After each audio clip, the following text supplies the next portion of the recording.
এখানে নাটোর শহরে মানে ওইভাবে গ্রুপ সৃষ্টি করা হয় নাই। আমরা সাধারণ যে ছাত্র সমাজ মানে আমাদের ছাত্রছাত্রী শিক্ষার্থী না হয় এই জন্য সাধারণ জনগণের জন্য চলাচল করতে সুবিধা হয়, এই জন্যই আমাদের এই দায়িত্ব পালন করা।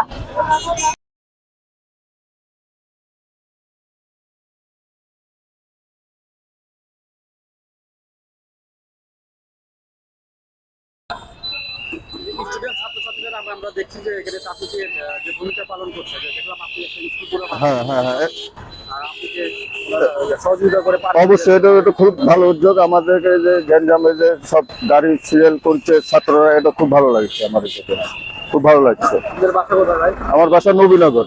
এটা কি আপনি মেয়ে? এটা মেয়ে।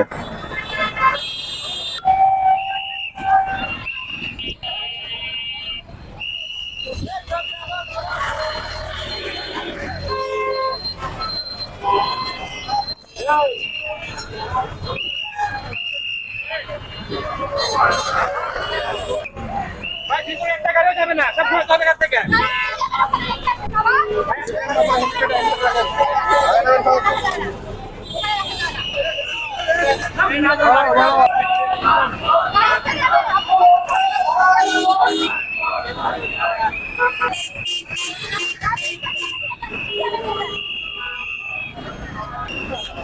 মামা চলে যান চলে যান চলে যান, হ্যাঁ ঘুরান ঘুরান গাড়িগুলো ঘুরান, জ্যাম করতে যাওয়া যাবে না, গাড়ি ঘুরাই নেন। এই গাড়িগুলো ভাইয়া ওখানে ঘুরে ওখানে যাও, ওখানে দাঁড়াও, তুমি ওখানে দাঁড়াও, তুমি ওখানে দাঁড়াই দিয়ে নয়। ম্যাম আপনার নাম কি, পরিচয় দিবেন এবং আপনি এখান থেকে?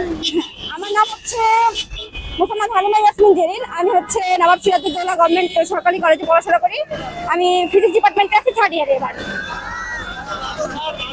হ্যাঁ হ্যাঁ চলে যান গাড়ি গাড়ি ইয়ে করেন।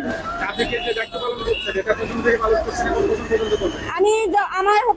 আমার আসলে যেদিন থেকে আমাদের সংগ্রামটা শুরু হয়েছে আর কি, সেদিন থেকে আমি ফার্স্ট দিন থেকে আছি, এখনো আছি মাঠে।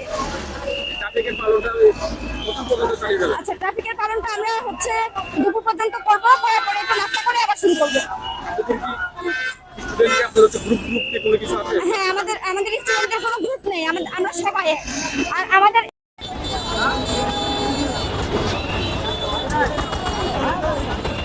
আমি মোহাম্মদ রোমান ইসলাম, পাবনা শহীদ বুকুল সরকারি কলেজে পড়াশোনা করছি।